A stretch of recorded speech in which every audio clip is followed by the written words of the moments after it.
वयम वर्णमालां पठामः। आज हम क्लास 6 के फर्स्ट चैप्टर को पढ़ेंगे जिसका नेम है वयम वर्णमालां पठामः।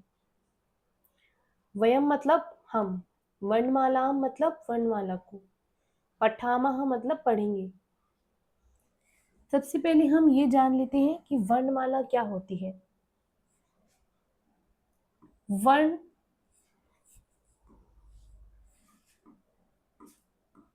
का मीन्स होता है लेटर, जिसे इंग्लिश में हमारे अल्फाबेट्स होते हैं।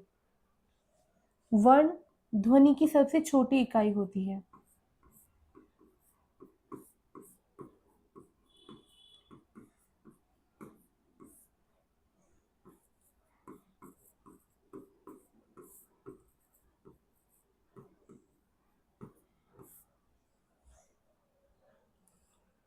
जैसे अगर आप लिखिए रामः,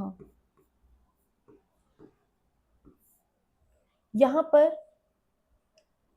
र एक वर्ण है, उसके बाद आ एक वर्ण है, उसके बाद म एक वर्ण है, उसके बाद अ और विसर्ग है। तो इस तरीके से जो साउंड होती है, ध्वनि होती है, उसके सबसे छोटे पार्ट को वर्ण कहते हैं। इंग्लिश में हम अल्फाबेट्स पढ़ते हैं जो हमें अलग अलग साउंड्स के बारे में बताता है और हम उनको मिलाकर फिर लेटर्स को मिलाकर वर्ड्स का निर्माण करते हैं। इसी तरीके से हम यहाँ पर वर्णों से हम शब्दों का निर्माण करते हैं और शब्दों से वाक्यों का निर्माण होता है जिसके द्वारा हम आपस में बातचीत करते हैं। वर्ण दो तरह के होते हैं, स्वर और व्यंजन। पहले हम पढ़ते हैं कि स्वर वर्ण कौन से होते हैं।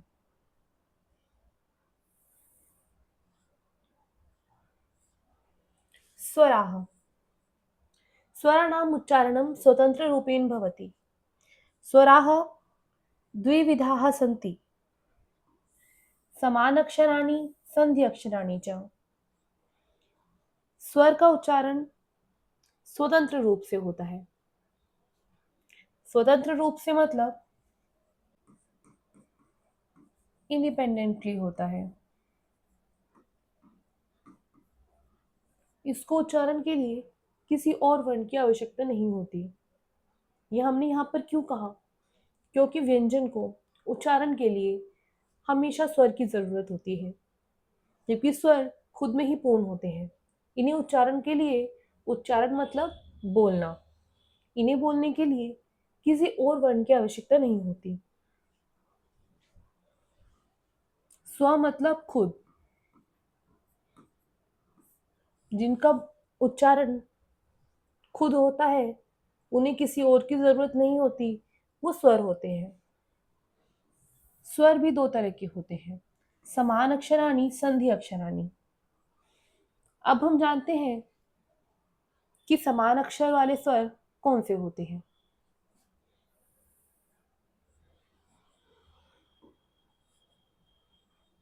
स्वरों की पहली कैटेगरी को समान अक्षराणी कहते हैं। इन्हें समान अक्षर क्यों कहते हैं, ये जानने के लिए हम इसकी डेफिनेशन को पढ़ेंगे। वर्णमालायाम आदौ ये सामान्याः स्वराः सन्ति ते समान अक्षर स्वराः भवन्ति। वर्णमाला की शुरुआत में जो सामान्य स्वर होते हैं उनको समान अक्षर स्वर कहते हैं।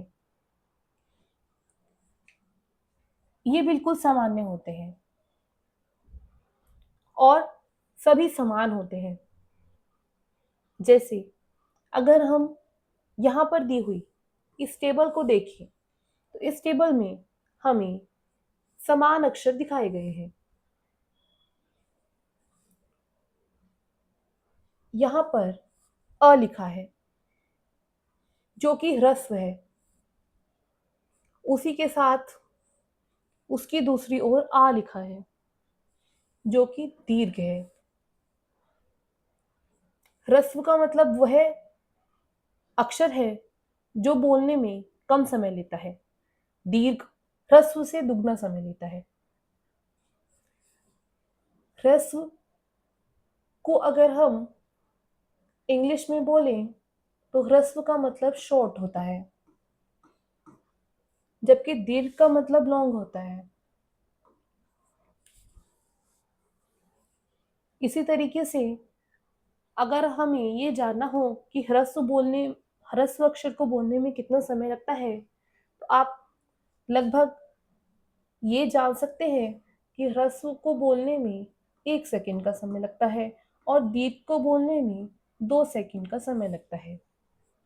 यह समय अप्रोक्सीमेटली मैंने आपको बताया है। जैसे कि अगर आप यहाँ पर देखते हैं अ की ध्वनि को अगर आप दुगने समय लेकर बोलते हैं तो वह दीर्घ आ में बदल जाती है। जैसे अगर अ में हम अ को मिलाते हैं और उसको दुगना समय लेकर बोलते हैं तो वो आ इस तरीके से इस वर्ण में परिवर्तित हो जाती है। वही यहाँ पर ई लिखा है। ई को अगर आप दुगना समय लेकर बोलते हैं, ई प्लस ई कर देते हैं, तो ये बड़ी ई बन जाती है। यह ई है तो ये ई है। इसी तरह से ऊ को अगर हम दुगना समय लगाकर बोलते हैं तो वो ऊ बन जाता है। रि को अगर हम दुगना समय लगाकर बोलते हैं तो वो री बन जाता है। और री ये सिर्फ ह्रस्व होता है। इसका व्याकरण में संस्कृत ग्रामर में कोई भी दीर्घ नहीं होता है।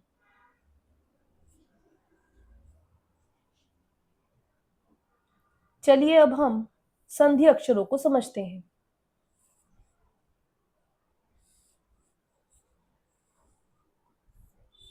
स्वर का दूसरा भाग होता है संधि अक्षर।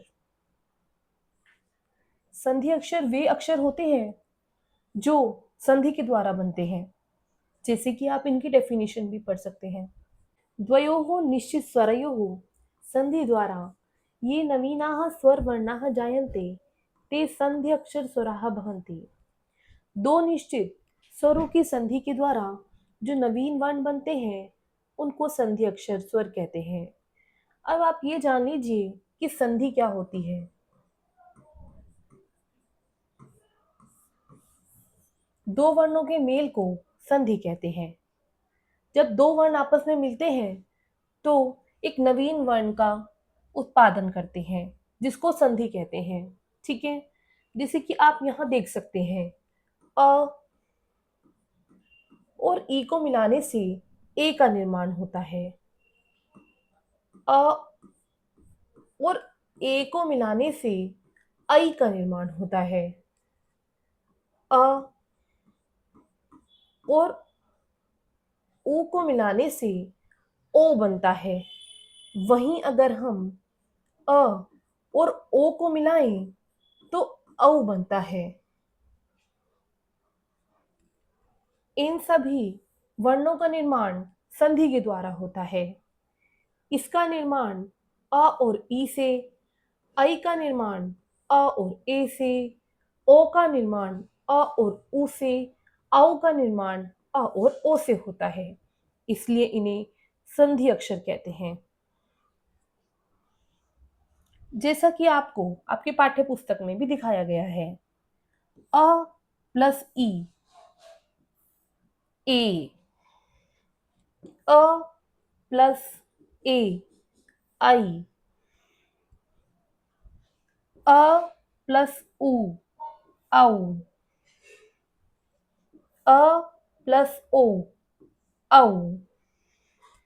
हमेशा इन वर्णों को बोलने में 2 सेकंड का समय लगता है। मतलब ये हमेशा दीर्घ ही होते हैं।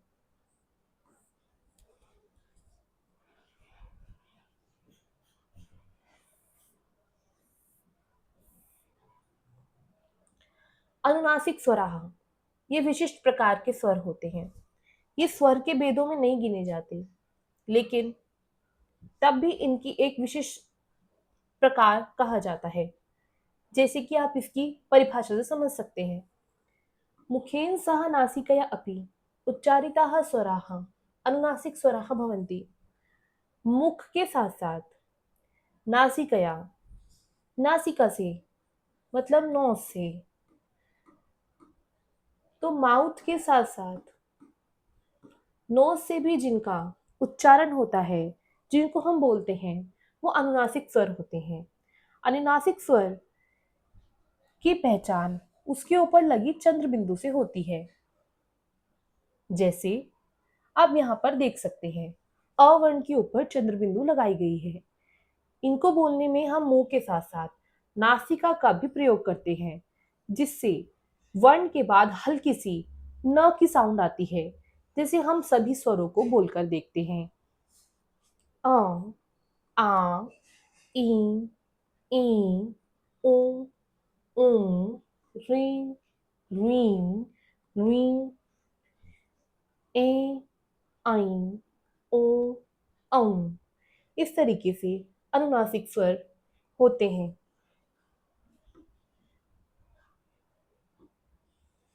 इन्हें अनुनासिक स्वर इसलिए कहते हैं क्योंकि इसमें नासिका का भी प्रयोग होता है। अनु मतलब पीछे, तो मुख के साथ साथ इसमें नासिका का भी प्रयोग होता है।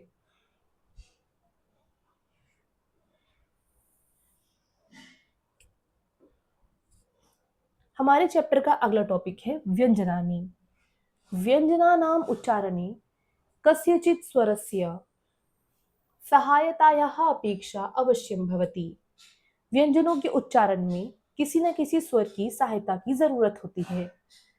अतः वर्णमालायां व्यंजनानाम् उच्चारणार्थं सर्वत्र अ स्वरस्य योजनम भवति। इसलिए व्यंजनों में उच्चारण के लिए हर जगह पर अ स्वर को जोड़ा जाता है। जैसे उदाहरण के लिए क, ये एक व्यंजन है क्योंकि इसके नीचे एक यहाँ पर आपको हलंत का साइन दिख रहा है। इस तरीके की स्लैंट लाइन हमेशा शुद्ध व्यंजन के नीचे लगाई जाती है, जो एक व्यंजन की प्योर फॉर्म होती है। लेकिन उसको बोलने के लिए हमें हमेशा अ वर्ण की जरूरत होती है। जैसे आप कभी भी कोई व्यंजन बोलिए क, आपको अ की साउंड जरूर आएगी। तो व्यंजन को बोलने के लिए हमेशा अ वर्ण को जोड़कर लिखा जाता है, जिससे उसका उच्चारण हम कर पाते हैं। जैसे यहाँ पर क में अ मिलाया तो क बन गया, क्योंकि अ की कोई भी अपनी मात्रा का साइन नहीं होता है। अ लगाने से सिर्फ व्यंजन से हलंत का साइन हट जाता है, केवल इतना ही अंतर आता है। जबकि अगर हम कोई और स्वर मिलाएं, जैसे अगर हम ई मिलाएं तो क के ऊपर इस तरीके से आगे ई की मात्रा लग जाती है और ये की में बदल जाता है। लेकिन अ मिलाने से केवल उसके हलंत का निशान हटता है और वो इस तरीके से लिखा जाता है। आप यहाँ पर देख सकते हैं, क में अ मिलाया तो ये क बन गया, ख में अ मिलाया तो ये ख बन गया, ग में अ मिलाया तो ये ग बन गया, घ में अ मिलाया तो ये घ बन गया।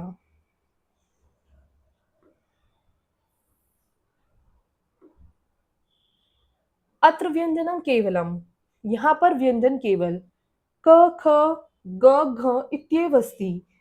क ख ग घ यही है, क्योंकि यही व्यंजन का शुद्ध रूप है।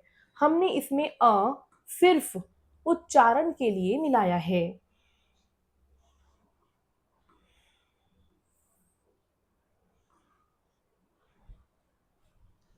व्यंजनानां चत्वारः भेदाः सन्ति। व्यंजनों के चार भेद होते हैं। स्पर्शाः वर्ग्याः वर्णाः। ये स्पर्श वर्ण होते हैं और ये 5 भागों में विभाजित होते हैं। पहला है कवर्ग, दूसरा है चवर्ग, तीसरा है टवर्ग, चौथा है तवर्ग और पांचवा है पवर्ग। इन्हें कवर्ग क्यों कहते हैं? क्योंकि ये क से शुरू होते हैं। चवर्ग को चवर्ग क्यों कहते हैं? क्योंकि ये च से शुरू होता है। टवर्ग को टवर्ग क्यों कहते हैं? क्योंकि ये ट से शुरू होता है। तवर्ग को तवर्ग क्यों कहते हैं? क्योंकि ये त से शुरू होता है। और पवर्ग को पवर्ग क्यों कहते हैं? क्योंकि ये प से शुरू होता है। इस तरीके से ये वर्ग्याह वर्णा होते हैं, क्योंकि ये 5 वर्गों में विभाजित होते हैं। इन्हें स्पर्शाह इसलिए कहते हैं क्योंकि इनको बोलते समय हमारे मुख में हमारी जो जीभ है वो हमारे मुख के अंदर अलग अलग भागों को स्पर्श करती है। जैसे जब हम कवर के जितने भी लेटर्स हैं उनको बोलते हैं तो हमारी ध्वनि जो है वो कंठ से आती है। चवर्ग बोलते हैं तो हमारी जीभ हमारे तालु को स्पर्श करती है। वो हम आगे समझेंगे जब हम उच्चारण स्थानों को पढ़ेंगे।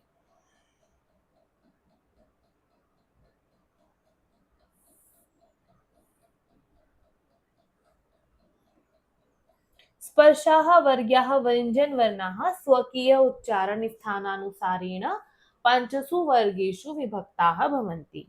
स्पर्श वर्ग्याः व्यंजन अपने उच्चारण स्थान के अनुसार 5 वर्गों में विभाजित होते हैं।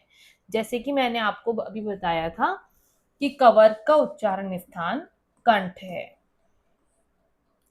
चवर्ग का उच्चारण स्थान तालु है, टवर्ग का स्थान मूर्धा है,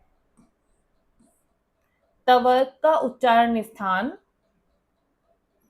दंत है, पवर्ग का उच्चारण स्थान ओष्ठ है।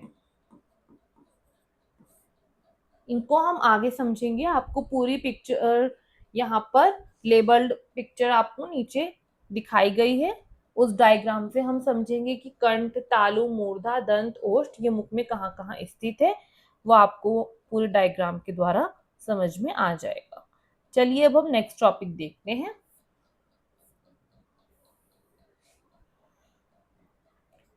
अंतस्थाः वर्णाः। अंतस्थ वर्ण कौन कौन से होते हैं? तो अंतस्थ वर्ण 4 होते हैं, य, र, ल, व। ये हमारे जो स्पर्श वाले जो वर्ग व्यंजन थे, कवर्ग, चवर्ग, टवर्ग, तवर्ग और पवर्ग, उसके बाद आते हैं। उनको याद रखने के लिए आप एक ट्रिक का भी यूज कर सकते हैं, कचट तप। इसको अगर आप यूज करेंगे और इसको अगर आप याद रखेंगे तो आपको याद रहेगा कि सबसे पहले कवर्ग आता है, उसके बाद चवर्ग, उसके बाद टवर्ग, उसके बाद तवर्ग और उसके बाद पवर्ग आता है। चलिए अब हम अंतस्थ वर्णों को और अच्छी तरीके से समझते हैं। अंतस्थाः वर्णाः बहुत्र स्वर वर्णानां स्थाने जायन्ते, अतः एते अर्धस्वराः इत्यपि उच्यन्ते। अंतस्थ वर्ण जो होते हैं वो बहुत स्थानों पर स्वर के स्थान पर प्रयोग होते हैं, इसलिए इन्हें अर्ध स्वर भी कहते हैं। ठीक है, तो आप यहाँ पर देख सकते हैं कि इन्हें अर्ध स्वर क्यों कहते हैं। यहाँ पर देखिए, ई के बाद अ अगर आता है कहीं पर तो ई य में परिवर्तित हो जाता है, य आ जाता है ई के स्थान पर और अ वैसा का वैसा रहता है। मतलब अगर बाद में कोई स्वर है तो वो वैसा का वैसा रहेगा, लेकिन जो ई है वो य में बदल जाएगा, री जो है वो र में बदल जाएगा, री जो है वो ल में बदल जाएगा, ओ जो होगा वो व में बदल जाएगा। देखते हैं कि ये कैसे होता है। यहाँ पर एग्जाम्पल में आप यहाँ पर एग्जाम्पल देखिए, यदि प्लस अपि। अगर आप यदि प्लस अपि करते हैं तो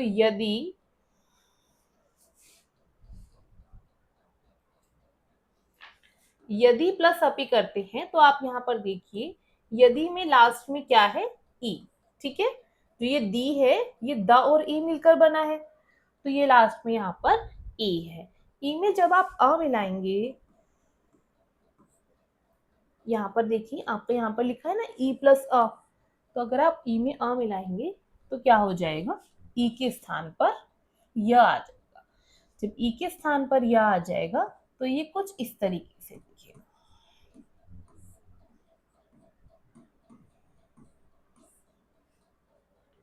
ठीक है, या में आ मिल जाएगा। और जब हम द और य को एक साथ लिखते हैं तो इसे इस तरीके से भी लिख सकते हैं जैसा कि यहाँ पर लिखा गया है। चलिए अगला एग्जाम्पल देखते हैं। अगले एग्जाम्पल में री के बाद अ लिखा है जो कि र में बदल गया था। चलिए यहाँ पर देखते हैं कि यहाँ पर ये कैसे बदलेगा। यहाँ त के बाद री है, ठीक है, इसके बाद अ है, तो जो री होगा वो र में बदल जाएगा। ठीक है, आगे जो पित है वो पित ऐसे ही रहेगा, आगे जो इसका आज्ञा है वो सेम रहेगा। ठीक है, सिर्फ री के स्थान पर क्या आ जाएगा, र आ जाएगा, र में आ मिल जाएगा और त के बाद ये इस तरीके से राग आ जाएगा, इस तरीके से। और जब त के अंदर र मिलेगा तो ये कैसे बन जाएगा, इस तरीके से। त्र से त्रिशूल होता है ना, तो इस तरीके से हम इसे लिख सकते हैं क्योंकि त के बाद र आ रहा है, तो इस तरीके से ये त्रिशूल के रूप में हम इसे लिख सकते हैं। ठीक है, चलिए आगे पढ़ते हैं। लुई प्लस आकृति, यहाँ पर देखिए, यहाँ पर सीधा लुई लिखा हुआ है, उससे पहले कोई भी वर्ण नहीं है, तो लुई पूरा का पूरा किस में बदल जाता है, ल में, तो ये भी किस में बदल जाएगा, ल में। ल में आ मिल जाएगा क्योंकि देखिए ये व्यंजन है, इसमें कोई स्वर मिला हुआ नहीं है, इसमें सीधा आ मिल जाएगा और ये क्या बन जाएगा, लाकृति ही। इसके बाद देखिए ऊ किस में बदल जाता है, व में, तो यहां पर देखते हैं स और ऊ। इसके बाद है आगतम, ऊ किस में बदल जाएगा, व में, तो ये क्या बन जाएगा, स्वागतम। देखिए ये आधा स, फिर वा गतम, स्वागतम। ठीक है, व में जब आ मिलेगा तो ये क्या बन जाएगा, वाह, और बाद में क्या लिखा है, अगत गतम, तो पूरा क्या हो जाएगा, ये स्वागतम।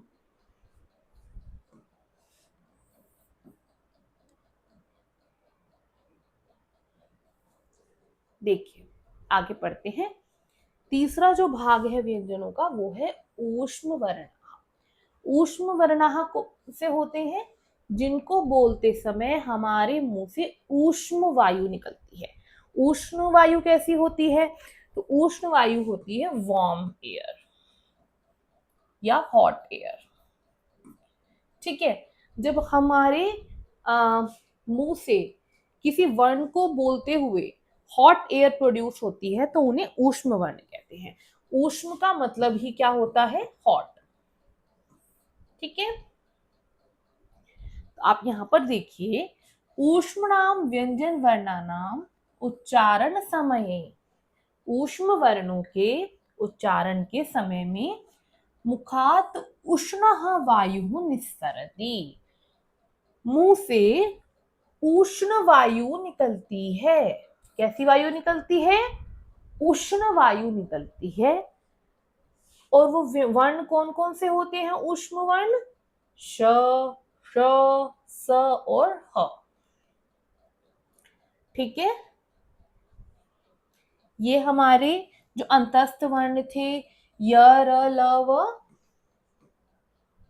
उनके बाद लिखे जाते हैं वर्णमाला में। चलिए अब जो लास्ट आते हैं फोर्थ पार्ट पर। फोर्थ पार्ट क्या है, अयोगवाह वर्णों। तो ये दोनों वर्ण कैसे होते हैं, अयोगवाह होते हैं। ठीक है, अयोगवाह विशिष्ट व्यंजन वर्णः अस्ति, ये विशिष्ट व्यंजन वर्ण होते हैं। ये किसी भी जो ऊपर हमारे जितने भी वर्ग थे, जितने भी हमने विभाजन किए हैं व्यंजनों के, सबसे ये विशिष्ट होते हैं। ठीक है, इसलिए इन्हें अयोगवाह कहते हैं। इनके उच्चारण के समय क्या करते हैं, अ स्वर का संयोजन करते हैं। कब करते हैं, पहले करते हैं, बाद में नहीं करते हैं, इसलिए ये विशिष्ट होते हैं। ठीक है, देखो आप जितने भी हमने अब तक व्यंजन वर्ण पढ़े थे उसमें हमने क्या किया था कि जैसे क व्यंजन वर्ण है उसमें हमने उसको बोलने के लिए उसके बाद में अ इस स्वर को जोड़ के उसे क बनाया था जिससे हम उसको बोल सके।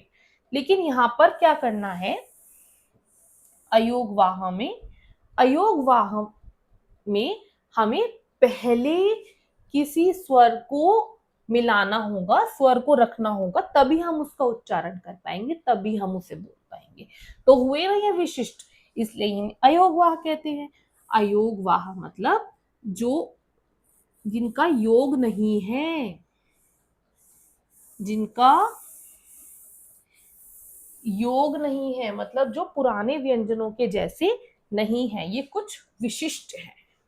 योग मतलब सेम होना, किन्हीं का मिलना, तो ये पुराने व्यंजनों की तरह नहीं है, ये विशिष्ट है। चलिए अब देखते हैं कि ये किस प्रकार से विशिष्ट है। देखिए सबसे पहला है अम और उसके बाद आता है अह।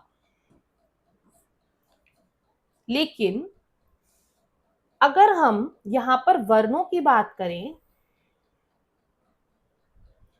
तो वर्ण केवल क्या है, ये डॉट, सिर्फ ये डॉट एक वर्ण है।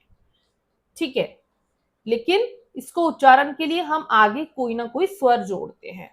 ठीक है, इसी तरीके से ये जो दो डॉट्स हम लगाते हैं इस तरीके से, ये विसर्ग होती हैं।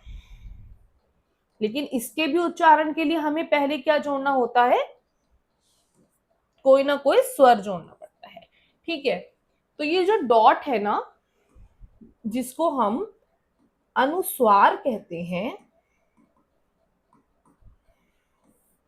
इसका जो हम इसको जब हम बोलते हैं ना तो इसकी हाफ म वाली साउंड आती है। ठीक है, और जब हम इस विसर्ग को बोलते हैं तो ह जैसी साउंड आती है। इतना समझ में आ गया।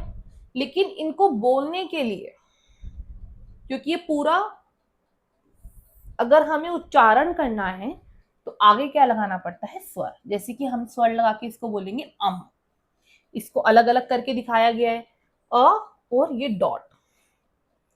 उच्चारण करेंगे इसका, कैसे बोलेंगे, अह अह। हल्का सा लग रहा है ना आपको कि ह की साउंड आ रही है, ये पूरी तरीके से ह की साउंड नहीं है लेकिन ह की साउंड आती है। ये ह की साउंड कैसे पता लगेगा हमें कि आ रही है, जब हम आगे स्वर को जोड़ेंगे। तो कैसे जोड़ेंगे, अह, तो ये हो गया विसर्ग और ये हो गया अनुस्वार। ठीक है,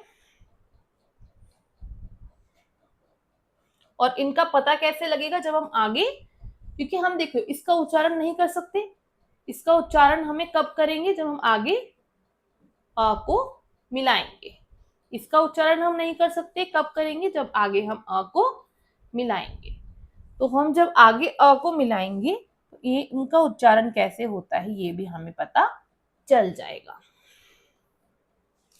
जैसे कि आप नीचे देखिए, यहाँ पर लिखा हुआ भी है कि एवमेव अत्रापि पूर्वम योजितः अस्वरः केवलम उच्चारणार्थम्।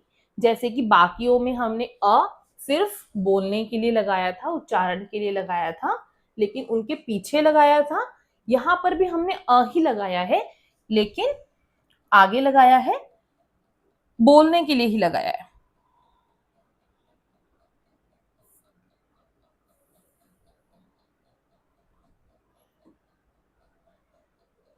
व्यंजनैः सह सर्वेषामपि स्वराणां संयोजनम् भवति। अब तक हम व्यंजनों में केवल किनका संयोजन कर रहे थे, अ का। ठीक है, उनको बोलने के लिए हम अ का संयोजन कर रहे थे, लेकिन अब बताया गया है कि नहीं, ऐसा नहीं है। व्यंजनों के साथ सभी स्वरों का योजन होता है। वहां तो हम वर्णमाला में लिखने के लिए अ का संयोजन करते हैं, लेकिन सभी स्वरों का संयोजन व्यंजनों के साथ होता है। व्यंजनों के साथ स्वरों का संयोजन क्या कहलाता है? गुणित अक्षर। क्या कहलाता है? गुणित अक्षर, क्योंकि उसमें गुण ऐड हो जाते हैं। कोई ना कोई गुण तो ऐड हो रहा है ना।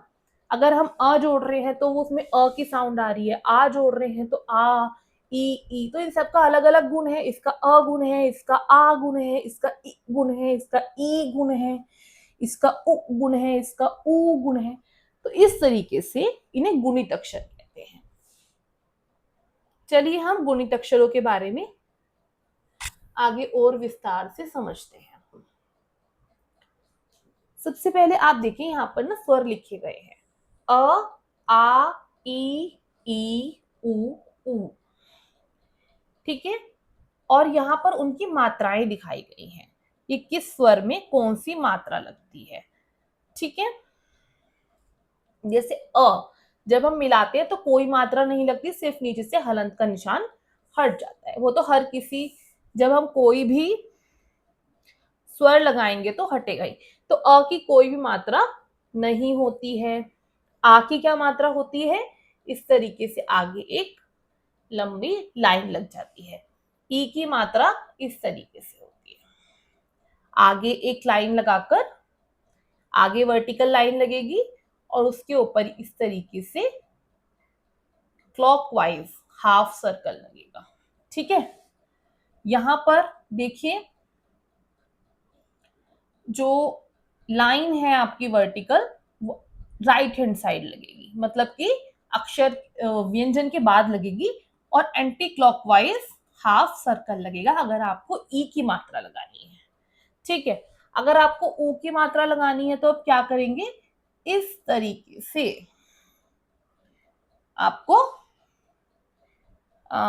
सिंबल बनाना है, और अगर ऊ की मात्रा लगानी है तो इस तरीके से आप सिंबल बनाएंगे। ठीक है, from the bottom and from the above, इस तरीके से आपको सिंबल्स। चलिए अब सिंबल्स को हम व्यंजनों में लगाते हैं और गुणित अक्षर बनाते हैं। सबसे पहले यहां पर देखिए क का गुणित अक्षर बनाया गया है।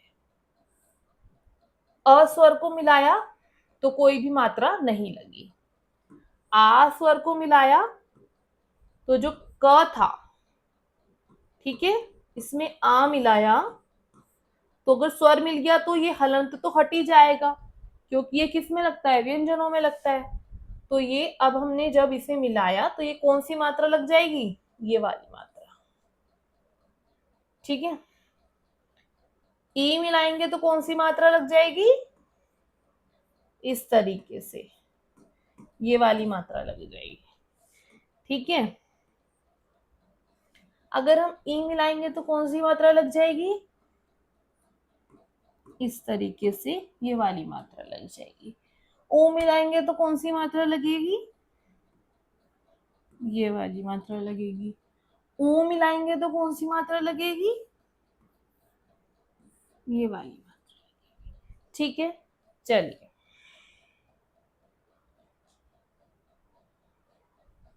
तो इस तरीके से आप सबकी मात्राएं लगा सकते हैं। ख, खा, खी, खी,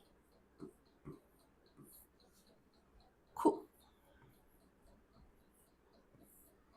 खू। ठीक है, चलिए अब सबको भर लेते हैं। ग, गा, गी, गी, गु, घू, घ, घा, घी, घी, घु, घू, ग ग ग गी गु ऊ। इस तरीके से हमने ये सारे फिल कर लिए। चलिए नेक्स्ट पार्ट देखते हैं। नेक्स्ट पार्ट में आपको चवर्ग दिया, चवर्ग में से जो पहला वर्ण है वो पूरा करके दिखाया गया है। च, चा, ची, ची, चू, चू। आपको क्या करना है, अब छ वाला करना है। सेम है जैसे हमने ऊपर कवर्ग का किया था। छ, छा, छी, छी, छु, छू, ज, जा, जी, जी, जू, जू, झ, झा, झी, झी, झू, झू, ञ, ञा, नी, नी, न्यू, न्यू।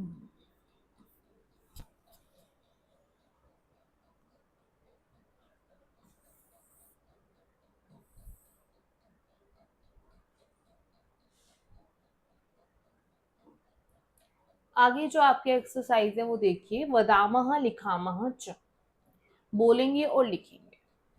जैसे री की मात्रा कैसी होती है, अब तक हमने अ से लेकर ऊ तक की मात्राएं देखी, अब उसके आगे के जो स्वर है उनकी मात्राएं देखते हैं।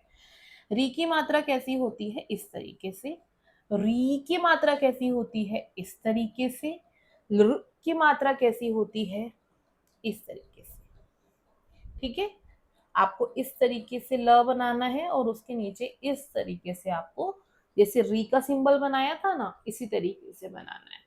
ए की मात्रा कैसी होती है, जो भी आपका वर्ण होगा, जैसे क है उसके आप ऊपर इस तरीके से लगाए, इस तरीके से होती है उसकी मात्रा। ठीक है, ऐ की मात्रा इस तरीके से।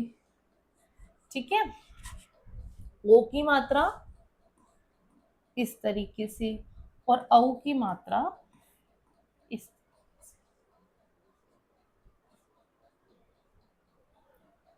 आपको बोलना है और साथ साथ लिखना भी है।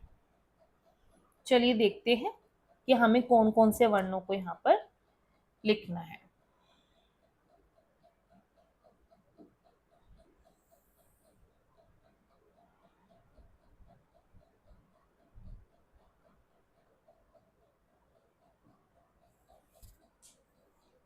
यहाँ पर आपको कवर्ग दिया है। क्री, क्री, क्ली, के, कई, को, कौ। यहाँ पर आपको क, ख, ग, घ, ग, इस तरीके से इन वर्णों के आगे आपको स्वर मिलाकर लिखते जाना है। जैसे ख के साथ मिलाकर लिखेंगे ख्री, ख्री, ख्री, खे, खई, खो, खौ।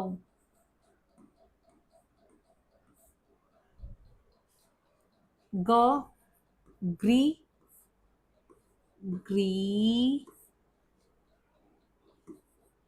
ग्री, गे, गई, गो, गौ।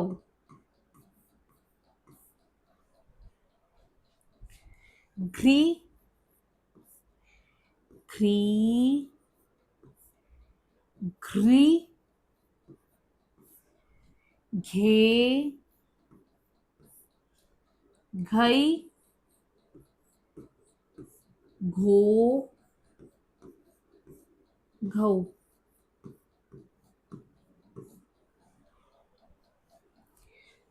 ग्री, ग्री, ग्री।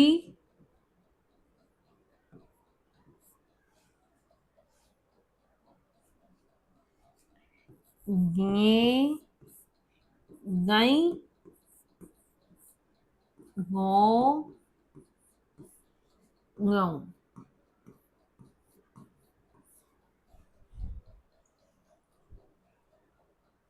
ठीक है, ये आपके सारे व्यंजन वर्ण थे और इनमें हमने मात्राएं लगाकर, इनमें हमने स्वर मिलाकर इस तरीके से गुणित अक्षर बना लिए।